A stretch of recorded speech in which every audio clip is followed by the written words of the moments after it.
આજે પસંદ કરવા આવ્યા હતા પોતામાંથી એટલે બહુ મજા આવી શેખ ને હા બોલો બધા બહુ બધા ઉભા પાડો માણસો બધા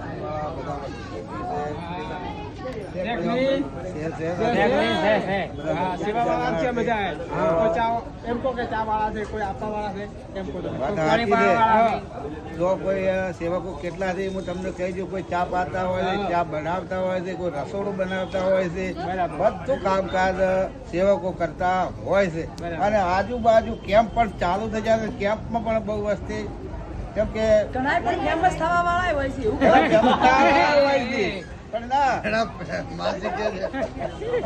કે જબરદસ્ત હોય પણ વ્યવસ્થા ના આવતો હજુ કદાચ મેલડીમાં ને બોલતા હોય તો ઘેર મેલડીમાં કોલેજમાં લખજો વાત તો ખરી શેખ ને શેર છે બોલો મેલડી